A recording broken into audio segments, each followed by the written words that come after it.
Hello guys, welcome to ছোট্ট মোট্ট mini blog. তো আজকের ব্লগটা স্টার্ট করলাম অটো থেকে। আজকে যাব আমার একটা বন্ধুর বাড়িতে শীতলা পুজোর জন্য।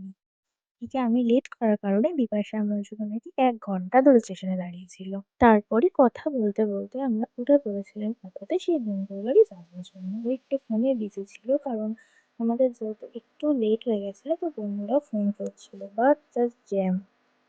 বাট ফাইনালি আমরা জ্যামটা কাটিয়ে অটো থেকে নেমে শুরু করে দিয়েছিলাম হাঁটা। একটু হাঁটতে হয়।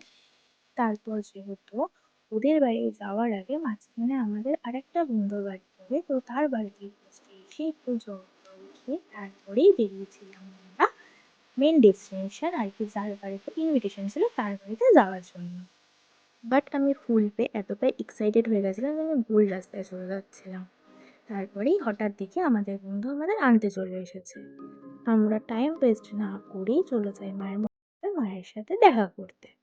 মায়ের সাথে দেখা করার পরেই আমরা চলে আসি আমার সেই বন্ধুর বাড়িতে, আর এখানে ছিল একটা মিষ্টি বন্ধু, খুবই মিষ্টি। তারপরেই আমরা চলে যাই একদম উপরের ঘরে, বৌদির ঘরে অত্যাচার করতে। তারপর দেখি আমাদের বন্ধু আমাদের জন্য নিয়ে এসেছে শরবত। শরবত খেয়েই চলে গেছিলাম উপরে একটু ভিডিও, একটু রিলস করতে। রিলস করার পরে নিচে চলে এসেছিলাম, কারণ এখানে যাত্রা শুরু হয়েছিল যাত্রা দেখবো বলে। তো যাত্রা দেখার মাঝখানে খিদে পেয়ে যাওয়ার কারণে চলে গেছিলাম আমরা পেট পুজো করতে।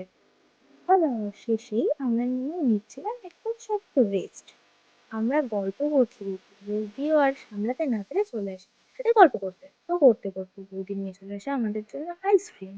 আমরা আইসক্রিম খেয়ে একটু গল্প করতে করে বেরিয়ে পড়েছিলাম বাড়ি যাওয়ার জন্য। জাস্ট আমি বিপাশাকে এটাই বলছিলাম যে আমরা কতটা বিধ্বস্ত হয়ে বাড়ি ফিরছি, কি ছিলাম আমরা। তারপরেই আমি ম্যাডামকে টাটা করে দিয়ে উঠে পড়ি বাড়ি আসার জন্য অটোতে।